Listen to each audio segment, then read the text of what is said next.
నమస్తే మ్యామ్. నమస్తే మేడం, రీసెంట్గా మనకి ఇక్కడ పంజగుట్టలో జరిగిన ఒక ఇన్సిడెంట్ అయితే ఇక్కడ మనం హత్య చేశాడు ఆస్తి కోసం అనేది కాకుండా ఒక తాత మనవడు అసలు ఎలాంటి మంచి బాండింగ్ ఉంటుంది, ఎలాంటి రిలేషన్ ఉంటుంది, కేవలం ఆస్తి కోసం 17 సార్లు కత్తితో పొడిచి చంపాడంట. అంటే రేపు పొద్దున్న ఇప్పుడు తల్లిదండ్రులు ఉన్నారు, అత్తమామలు ఉన్నారు, ఎవరున్నా సరే వాళ్ళు తదంతరం తీరిన తర్వాత అది వాళ్ళ పిల్లలకి వెళ్తుంది.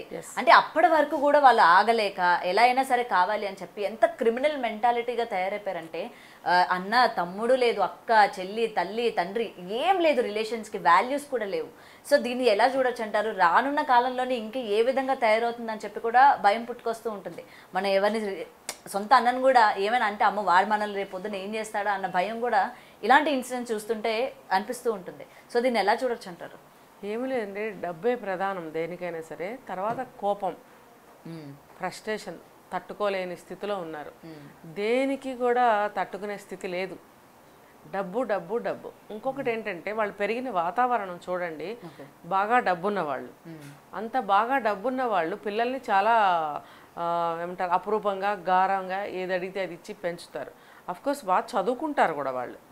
అంత అబ్బాయి లండన్లోనూ అక్కడ చదువుకున్నాడు, అంత చదువుకున్నాడు, మళ్ళీ ఇండియా తిరిగి వచ్చాడు. వచ్చినప్పుడు తను ఐదర్ బిజినెస్ ఆర్ జాబ్ ఏదో ఒకటి సెటిల్ అవ్వాలి, తనకంటూ ఒక ఇది చూసుకోవాలి. అది లేకుండా తను ఇటువంటి డ్రగ్స్కి, స్మోకింగ్కి, చెడు అలవాట్లకి లోన్ అయ్యేటప్పటికి ఏమవుతుందంటే బ్రెయిన్ పాడవుతుంది. బ్రెయిన్లో హెల్దీ అనేది ఉండదు అసలు. అది మానసికమైనటువంటి ఆరోగ్యం మీద చాలా ఎఫెక్ట్ చూపిస్తుంది. ఇప్పుడు అతను ఫిజికల్గా కూడా చాలా బాడీ హెల్దీగా ఏమీ లేదు అతని ఆ ఫోటో చూసినప్పుడు. చాలా వీక్ బాడీగా అనిపిస్తున్నాడు. ఒక ఇటువంటి అలవాట్లు, డబ్బులు తిరగడము, ఇష్టారాజ్యంగా అంటే తన ఇష్టానికి తిరగడం, ఫ్రీడమ్ ఇవ్వడం, ఎలా పడితే అలా ఏది తోస్తే అలాగా చేయడము, తిరగడము, ఇలాంటి అలవాట్లు ఉన్న వాళ్ళకి ఏమంటారంటే దేని వాల్యూ తెలియదు అసలు. అతని ఫేస్ కూడా చూడండి, ఒక సైకిక్ మెంటాలిటీ లాగా, ఒక సైకో ఫేస్ లాగానే ఉంది అనిపించింది కదా మన ఫోటోలో చూసినప్పుడు. అంటే వాళ్ళ మెంటాలిటీ కంప్లీట్గా చేంజ్ అయిపోతుంది ఈ అలవాట్ల వల్ల. తాతలు ఉన్నారు, తాతగారు కూడా 80+ అని చెప్తున్నారు ఏజ్. తల్లి ఉన్నారు, ఇంకా ఫుల్ ఫ్యామిలీ అందరూ ఉన్నారు, సిబ్లింగ్స్ ఉన్నారు. ఇంత మంచి ఫ్యామిలీ ఉన్నారు. అంటే చిన్న వయసు వాళ్ళు ఎవరు లేదు, పెద్దవాళ్ళే ఉన్నారు. పెద్దవాళ్ళ మధ్యన పెరిగిన పిల్లలు చాలా బాగుంటారు. అంటే ఒక డిసిప్లిన్ కానీ, ఒక వాల్యూస్ కానీ, ఏదైనా కూడా అలవాట్లు కానీ. మరి అతనికి అవి ఎందుకు సహకరించలేదు అతనికి అటువంటి వాతావరణం అని అంటే అతను చెడు అలవాట్లకి లోనయ్యాడు. ఇంకొకటి వారసత్వము, ఆస్తి పంపకాలు అని అన్నారు. ఇప్పుడు ఎవరికి ఎంత పెట్టాలి, ఎవరికి ఎంత ఇవ్వాలి అనేది పెద్దవాళ్ళకి ఖచ్చితంగా తెలుస్తుంది. ఒక పిల్లవాడు, 4-5 పిల్లలు ఉన్నారు, లేకపోతే 2 ఉన్నారు. ఏ పిల్లవాడు ఎక్కువ తింటాడు, ఏ పిల్లవాడు తక్కువ తింటాడు, ఏ పిల్లవాడు ఎక్కువ శ్రమ చేస్తున్నాడు, ఆ శ్రమ చేసిన పిల్లవాడికి ఎంత భోజనం పెట్టాలి, శ్రమ చేయకుండా ఖాళీగా లేజీగా ఒక పక్కన అలాగా కూర్చునే బాబుకి ఎంత ఫుడ్ పెట్టాలి అనేది పేరెంట్స్కి ఖచ్చితంగా తెలుస్తుంది. Yes or no? తెలిసినప్పుడు అలాగే ఈ ప్రాపర్టీ అనేది కూడా ఎవరు దాన్ని డెవలప్ చేయగలరు, ఏ వింగ్లో అతనికి స్కిల్స్ ఉన్నాయి, ఏ వింగ్ ఇస్తే అతను డెవలప్ చేయగలుగుతాడు, ఆ వింగ్కి సంబంధించిన స్కిల్స్ కానీ, టాలెంట్స్ కానీ, సమర్థత కానీ ఎవరికి ఉంది అనేది వాళ్ళు చూస్తారు. చూసి దాని ప్రకారమే ఆయన బిజినెస్ వాళ్ళు కాబట్టి అది ఆ రకంగా వాళ్ళకి షేర్ చేయటం జరిగింది. మరి ఇతనికి ఎలా నాకు తక్కువ ఎక్కువ ఇచ్చారు, అతనికి అందులో డైరెక్టర్ని చేశారు, నన్ను చేయలేదు అనేటువంటి అభిప్రాయం ఏదో కలిగింది. డిఫరెన్సెస్ తల్లిదండ్రులు నన్ను ఒకలా చూస్తున్నారు, తను ఒకలా చూస్తున్నారు అని చెప్పి ఇప్పుడు పోల్చుకుంటున్నారు. ఆ మనవాడిని చూసినట్టు నన్ను చూడట్లేదు అంటే ఇక్కడ వీళ్ళిద్దరే కాదు, ఇంకా ఉన్నారు. ఆయనకి, పెద్ద ఆయనకి ఇంకా సంతానం ఉన్నారు, ఇంకా పిల్లలు మనవాళ్ళు అందరూ ఉన్నారు. ఉన్నప్పుడు ఇతను పర్టికులర్గా అలా ఎందుకు పెట్టుకోవాల్సి వచ్చిందంటే చూడండి, సిబ్లింగ్స్ మధ్యలో కూడా చిన్నప్పటి నుంచి శత్రుత్వాలు ఉంటాయి, అసూయ ద్వేషాలు ఉంటాయి, సహించలేని తనం ఉంటుంది. చూడండి, అల్లరి చేసే పిల్లల్ని అల్లరి చేయగానే కొంచెం కసురుతారు పెద్దవాళ్ళు. కొంచెం బుద్ధిగా ఉన్న వాళ్ళని ఏమి అనరు. లేదు చూడు వాడు అల్లరి చేయకుండా ఉన్నాడు, నువ్వు ఎందుకు అల్లరి చేస్తున్నావు అంటే ఆ పోలిక అనేది అది ఇంటెన్షన్గా పోల్చకపోవచ్చు, కానీ అన్నను చూసి అల్లరి చేయకుండా ఉంటాడు కదా అని ఏదో చెప్పబోతారు పేరెంట్స్. అక్కడి నుంచి వాళ్ళకి స్టార్ట్ అవుతుంది ఆ జెలస్ అనేది, ఇన్ఫీరియారిటీ కాంప్లెక్స్ కూడా వాళ్ళకి వస్తుంది. ఇప్పుడు వాళ్ళని బాగా చూస్తున్నారు, వాళ్ళంటేనే నీకు ప్రేమ, వాళ్ళకే నువ్వు అన్నీ ఇస్తున్నావు, వాళ్ళకే అన్నీ పెడుతున్నావు, నన్నేమి చూడట్లేదు అంటే కొంతమంది పేరెంట్స్ చెప్తారు ఏమనంటే నువ్వు అల్లరి చేయకుండా ఉంటే నీకు కూడా అన్నీ దొరుకుతాయి కదా అని. అప్పుడు వాళ్ళ గ్రహింపు ఉండదు ఆ పిల్లలకి. నేను అల్లరి చేస్తున్నాను కాబట్టి అనేది వాళ్ళకి తెలియదు.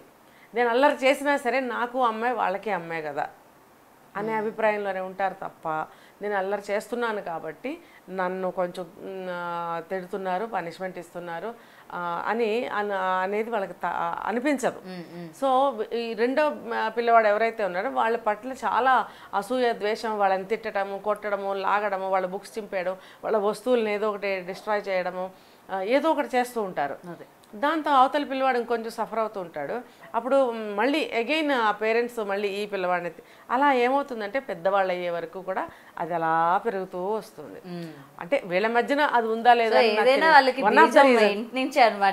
ఇంటి నుంచే పడుతుంది. తర్వాత అతను ఒక ఏజ్ వచ్చిన తర్వాత ఫారిన్ కంట్రీస్ చదువుకు పంపించడం, అక్కడ కల్చర్ మన culture quite opposite, complete difference ఉంటుంది. సో కొంతమంది కొత్త వాతావరణానికి, కొత్త అలవాట్లకి చాలా తొందరగా అలవాటు పడిపోవడము, అడిక్ట్ కూడా అయిపోతుంటారు. సో అక్కడ అబ్వియస్లీ అక్కడ ఏవో హ్యాబిట్స్ ఉంటాయి, డ్రింకింగ్ అని అదని ఇదని. సరే ఎడ్యుకేషన్ అయ్యింది, తర్వాత ఇండియా వచ్చినప్పుడైనా సరే అతనికి ఒక మంచి మార్గంలో పెట్టగలిగితే బాగుండేదేమో.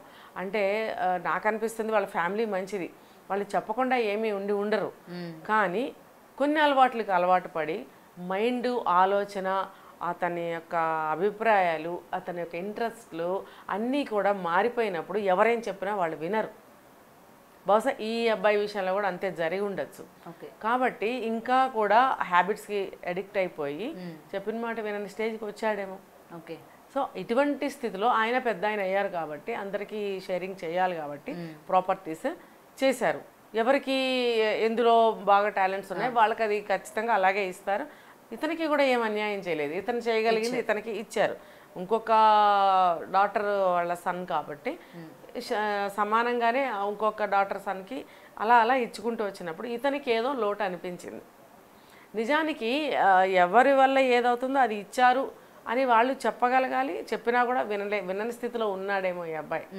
మొత్తానికి ఆ కోపం మీద ప్రీ ప్లాన్డ్గానే ఇలా చేశాడు. 73 times ఆయన అటాక్ చేశాడు అని అంటే, పొడిచాడు అని అంటే, తల్లి వస్తే కూడా తల్లి మీద కూడా 6 times అటాక్ చేశాడు. మరి ఆవిడ హాస్పిటలైజ్డ్, ఆయన అయితే చనిపోయారు. చూడండి ఇప్పుడు ఫ్యామిలీ ఎంత డిస్టర్బ్ అయింది. ముఖ్యంగా ఇతనిని ఎవ్వరు ఫ్యామిలీలో ఇంకా కలుపుకోవాలని చూడరు. తల్లే పోలీసులకి కంప్లైంట్ 100కి ఫోన్ చేశారని చెప్తున్నారు. మరి వేరే అయితే నా బిడ్డని దాచేయాలి అని అనుకుంటారు. కానీ ఆవిడ కాల్ చేశారు అని అంటే ఈ అబ్బాయితో ఆవిడ ఎంత ఇబ్బంది పడి ఉంటారో, ఈ అబ్బాయి ఎంత బ్యాడ్ ట్రాక్లో ఉండి ఉంటాడో, ఇంకా ఇతనికి ఇదే సరి అని అనుకుని ఉండబట్టే ఆవిడ 100కే కాల్ చేయటం జరిగింది. ఏమైనా అంత పెద్ద ఆయనైనా చిన్న ఆయనైనా తండ్రి ఆ ఇంటికి పెద్ద దిక్కు. ఆయన్ని కోల్పోతే ఆయన తిరిగి వస్తారా? రారు కదా. ఆయన సంపాదించిన ఆస్తులే కదా. ఇంకొకటి ఆలోచించాలి పిల్లలు, ఎవరైనా సరే మనవాళ్ళు కానీ, ఆయన సంతానం కానీ, మనవాళ్ళు కానీ, ఎవరైనా కానీ అది మనది కాదు, ఆయన కష్టార్జితం. మనవాడికి ఎప్పుడు వస్తుంది? ఏదో వారసత్వం అని అంటారు, కానీ అది ఎవరిది? ఆయనది. ఆయన కష్టార్జితం. ఆయన ఎంత కష్టపడి, ఎంత శ్రమపడి ఈ స్థాయికి వచ్చి మిగిలింది మీకు పంచుతున్నారు ఆయన. ఇంకా ఎన్నో సంస్థలకు ఆయన డొనేట్ కూడా చేశారు కదా. దాన ధర్మాలు చేయడము, ఎంతోమందిని ఆదుకోవడము లాంటివి కూడా చేశారు. అది కూడా ఈయనకి కోపం రావడానికి ఒక కారణం అని చెప్తున్నారు. అవును, మీరు ఎంతవరకు డెవలప్ చేయగలుగుతారు తెలీదు. ఆయన ఉన్నంత వరకు ఆయన సంపాదించిన పేరు ఏదైతే ఉందో అది మీకు సంక్రమిస్తుంది. ఫలానా ఆయన ఎన్ని దాన ధర్మాలు చేశారు, ఫలానా ఆయన ఇంత గొప్ప వ్యక్తి, ఆయన సంతానము, ఆయన వారసులు అని చెప్పి పేరు ఉండాలని ఆయనకి కొంత ఈ విషయంలో కూడా స్వార్థం కొంచెం ఉండే ఉంటుంది. మంచి పేరు, కీర్తి ప్రతిష్టలు సంపాదించాలనే ఒక స్వార్థం కూడా ఆయనలో ఉండే ఉంటుంది. ఎందుకంటే తను సంపాదించిన కీర్తి నెక్స్ట్ తరానికి కూడా రావాలని ఉంటుంది పెద్దలకి, అది ఖచ్చితంగా వస్తుంది కూడా. మరి వీళ్ళు దానికి కూడా కోపపడిపోయి అది మాకెందుకు ఇవ్వలేదు, బయట వాళ్ళకి ఇస్తున్నారు, లేకపోతే నాకు తక్కువ వచ్చింది అని ఇలా ఆలోచించడం అనేది తప్పు. అది ఆయన ఇష్టం, ఆయన స్వార్థితం, ఎవరికైనా ఇచ్చుకుంటాడు. మీకు మీ భాగం మీకు ఎంత ఇవ్వాలనుకున్నారో అంతా ఇస్తారు. మిగతా తన ఇష్టం, ఎవరికైనా ఇచ్చుకుంటారు. కూతుళ్ళకి ఇచ్చుకోవచ్చు, కొడుకులకి ఇచ్చుకోవచ్చు, బయట ఏదైనా సంస్థలకి ఇవ్వచ్చు, అనాథరణాలయాలకి ఇవ్వచ్చు, ఎవరికైనా ఇవ్వచ్చు. ఇప్పుడు చూడండి ఎంతోమంది బాధలు పడుతూ ఉంటారు బయట, వాళ్ళకి కూడా కొంత సహాయం చేయాలని ఆయనకు ఉంటుంది కదా. అంతా మీకే ఇవ్వాలని లేదు కదా, ఆయన స్వార్జితమైనప్పుడు. మీకు స్వార్జితమైనా సరే మీకు కూడా వారసత్వం మీకు పంచినప్పుడు తృప్తి పడాలి, దాన్ని డెవలప్ చేసి పేరు నిలబెట్టాలి. అంతేగాని ఇలాంటి పనులు చేస్తే ఆయన సంపాదించిన పేరు పోగొట్టిన వాళ్ళు అవుతున్నారు, ఆయన ఇచ్చిన ఆస్తికి విలువ లేకుండా చేస్తున్నారు. ఇప్పుడు తన భవిష్యత్తు లేకుండా చేసుకున్నాడు, తనకి ఇంకా మంచి పేరు వస్తుందా అంటే ఏమో చెప్పలేం. ఏదైనా సరే కేవలం మీరు అన్నట్టు స్టార్టింగ్ డబ్బే అన్నిటికీ డబ్బుతోనే ఉంది ఏదైనా సరే. కానీ కనీసం రిలేషన్స్ కూడా మర్చిపోతున్నారు అసలు. ఇంతకు ముందు అరే మా అమ్మ మా చెల్లి అని ఉండే గానీ ఇప్పుడు కేవలం ఆ డబ్బు కోసము ఎవరిని కూడా చూడట్లేదు, కష్టపడకుండా డబ్బు రావాలి. అవును, ఇప్పుడు బెంజ్ లో తిరగాలి, పబ్బులకి వెళ్ళాలి, రేవులకి వెళ్ళాలంటే ఎన్ని లక్షలు కావాలి. మామూలుగా 1000 రూపాయలకి 10,000 రూపాయలకి 1,00,000 రూపాయలకి అయ్యే పనులు కావు ఇవి. కోట్ల మీద పని, కోట్ల మీద కావాలంటే ఇట్లా సంక్రమించాలి ఆస్తులు. ఒక మనిషి స్వయంగా సంపాదించాలంటే జీవితకాలం పడుతుంది. అది సంక్రమించిన ఆస్తులు అయితే జల్సాగా ఎంజాయ్ చేయొచ్చు. అంటే దాని వాల్యూ తెలియనట్టే కదా. ఫ్రీగా రావాలి ఈజ్ ఈక్వల్ టు కంఫర్ట్ జోన్లోనే ఉన్నారు వీళ్ళు. ఇంకా కంఫర్ట్ జోన్లో ఎప్పుడైతే ఉంటారో, ఈజీ మనీ కోసం ఎప్పుడైతే అలవాటు పడతారో వాళ్ళు ఇలాంటి పనులే చేస్తారు, వాళ్ళ ఆలోచనలు ఇలాగే ఉంటాయి. మెయిన్ పేరెంట్స్ కూడా మనకి ఇంత ఉంది, మనకి ఇది ఉందిరా, ఇక్కడ నుంచి వస్తాయి, ఇక్కడ నుంచి వస్తాయి, మీ తాతగారు సగం ఆస్తి నీకు రాసిస్తారు, ఇవి కూడా చిన్నప్పటి నుండి చెప్పుకుంటూ వస్తారు కదా. చెప్తారు. ఆ ఈగో కూడా ఉంటుంది. అవును, ఆ ఈగో కూడా ఉంటుంది. అరే మాకేంటి ఇంకా నేను కష్టపడకపోయినా హ్యాపీ, మా తాత సంపాదించాడు కూర్చొని తినొచ్చు అని చెప్పి. అదే సో ఏంటంటే పేరెంట్స్ కూడా పిల్లలకి ఎంతవరకు ఇవ్వాలో అంతవరకు ఇవ్వాలి, ఎంతవరకు ఇవ్వకూడదు అంతవరకు ఇవ్వకూడదు. ఏ వయసుకి ఏది కావాలో అదే ఇవ్వాలి. అయినా మేడం నిజంగా ఇలాంటివి చూస్తూ ఉంటేనే అనిపిస్తూ ఉంటుంది, బాబు ఇప్పుడే అసలు రిలేషన్స్కి వాల్యూ లేకుండా పోతుంది, రేపు పొద్దున్న మా పిల్లలకి వాళ్ళ పిల్లలకి అయినా అసలు ఈ రిలేషన్స్ అన్న వాళ్ళకి తెలుస్తుందా తెలీదా, ఆ ఎమోషన్స్ ఆ బాండింగ్స్ ఉంటాయా ఉండవా అని కూడా ఈ సిచ్యువేషన్స్ చూస్తూ ఉంటే భయం వేస్తూ ఉంటుంది అనమాట. ఏంట్రా బాబు ఇలా అయిపోయారని చెప్పి. నిజంగానే. Anyway thank you so much ma'am. For more videos like this, subscribe Big TV channel.